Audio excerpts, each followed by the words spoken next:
Harrowing tales of escape were recounted last week in North Kohala. The dog came for my dog, the two dachshunds, my grandson's dog. I used the stick to warn him, and he came a second time, and I was ready to hit him. Of course, he dug out.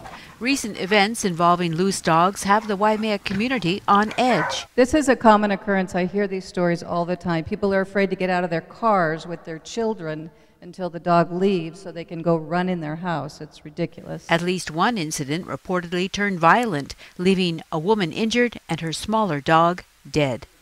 And so the crowd listened intently during this panel discussion at the Waimea Community Association meeting.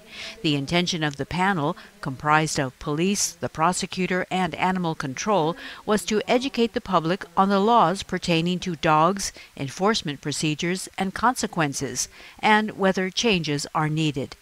The folks gathered in the Waimea Middle School cafeteria seemed to think something had to be done in light of recent events. Photographer Ethan Tweedy was in the audience, and he expressed his concerns about a pack of dogs in the Waimea Parkside development. And across the street there was the two pit bulls that attacked the woman. She went to the emergency room. Her dog was killed. That was the second time that happened with those particular animals. The victim of that attack was also in the audience that evening. So even tonight there was a loose pit bull. I had called the police tonight because the dogs were fighting. I went down their driveway. There's a loose dog right there. The officer went over there. I guess I don't know if he attached the dog back to the chain, but I mean, these dogs are protecting something in the backyard, which I will not talk about, but I mean, it's just ridiculous how, I mean, they're fighting like all the time. Nothing happens. Take the pictures of the dogs, turn that information over to the Humane Society, over to the police. Make sure you get, if it's the police, ask for a police report number so that you can follow up with me or my office so we can make sure things are going through. Tweedy already had taken some photos of the situation and some video too, which he shared with Big Island Video News. The images show an intimidating scene on this property off Lindsay Road. Pictures of pit bulls off the leash, and one video shows an animal loose in the neighborhood. That's just scary, seeing a pit bull running down the road, chasing dogs. Yeah.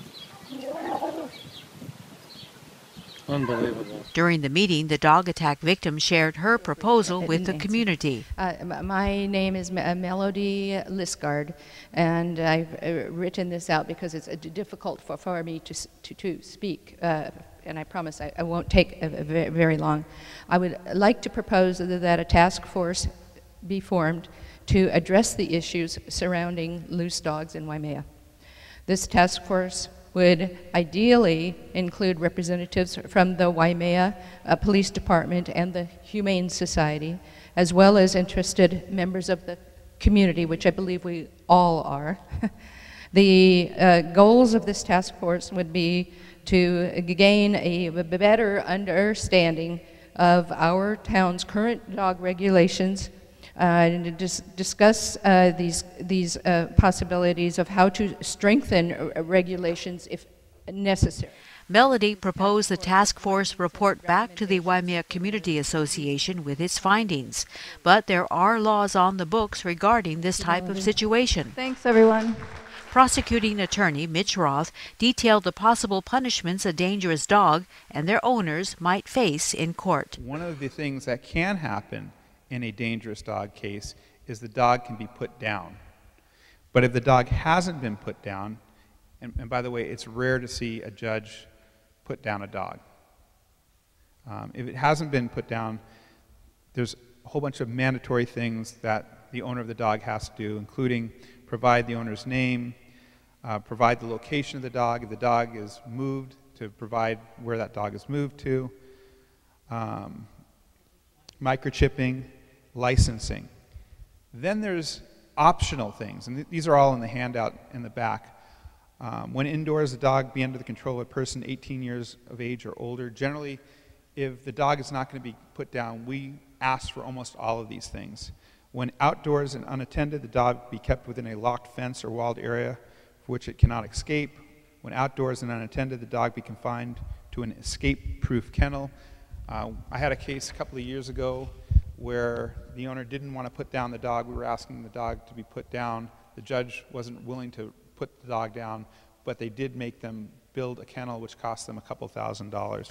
Roth said homeowners and landlords need to be aware of their civil liability under the law, too. If the dog is living there, then you're generally, the owner of the house is going to be responsible, or the person who's renting the house is going to be responsible. The other thing you should realize, if you own a dog and the dog attacks somebody, you can be held civilly liable. Most rental agencies, owners of homes, do not allow you to have pets, because the owner of the home, if he allows the dogs, people who have pets, can also get sued. I know of owners of homes who have renters whose dogs got out and attacked people, and they can be civilly sued. That's outside the criminal side. Susie Ruddle, a volunteer and president of the Hawaii Island Humane Society, said she knows all about situations involving dangerous dogs. I'm happy to be here, and I'm happy that everyone's here. I'm sorry that we're here under the circumstances, because I am personally connected to the situations that we're leading into this evening. So I have to avoid my neighbor because his dogs chase me every day, and you know, it's where we live. Sandy Coit, an animal control officer, explained how the Humane Society handles such dog calls. We will be more than happy to come pick up the dog and bring it back to the shelter. We do not chase dogs. We are not dog catchers. And when we have the information, where the dog is, who the owners are, we send an officer out to the house to talk to the people and educate them that they need to keep their dog on their property.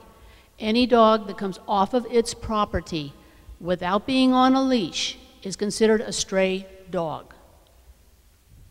So it's up to the individual owners to keep their dogs on their property.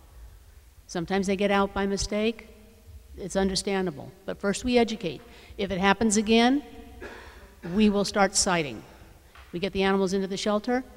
First time, a warning citation. Second time, first citation, then a second citation. Each time they go to court, and it's up to the judge to dispense punishment for what, you know, the first offense, the second offense, whatever. We have no control over that. It's out of our hands once the citation is issued. She also said that if the dog bites, it becomes categorized as a dangerous dog. Okay, now it goes into a different category. Now it might be considered a dangerous dog. Dangerous dog can be if it breaks flesh on an animal, attacks an animal, kills an animal, or if it bites a human being. That's what's considered a dangerous dog. Then we cite on the animal on animal, the police department cites on animal on person. The county prosecutor has been working on this issue for a long time. In a former life, back about 10, 12 years ago, I helped rewrite this law, because it used to be you got a free bite. You used to have one free bite. We changed the law. Actually, by the state law, you still get a free bite, but we changed the law in 2002 to not only cover when a human is bitten, but also when an animal is bitten. For human, you have to have bodily injury, which is mean any pain. For an animal, it's serious bodily injury, which is a different standard than the human serious bodily injury in an assault case. We're looking at the minimal. Did the dog have to have, or the animal have to have, stitches? Was there a laceration, broken bones, concussion, maiming, or anything else like that? But Roth did have a different perception of what the Humane Society's duty should be when it comes to animal control. Part of the statute says dogs that are running loose, every officer shall seize. So it may be something that we need to look at as far as, I understand you guys aren't dog catchers, but one of the things that comes up is how come they didn't seize the animals when it happened. And that may be something to do with the way our contract is written with the Humane Society. The audience at the Waimea Community Association meeting wanted to know what they could do to better protect themselves. Is there any way that we can find out where there are dogs that are going through a system that we need to stay away from that are, you know, considered unsafe? That's the first part of my question. The second part is, what are we legally allowed to do to protect ourselves when, you know, if that woman hadn't come and those dogs came out, what's legal for me to do? Can I pepper spray?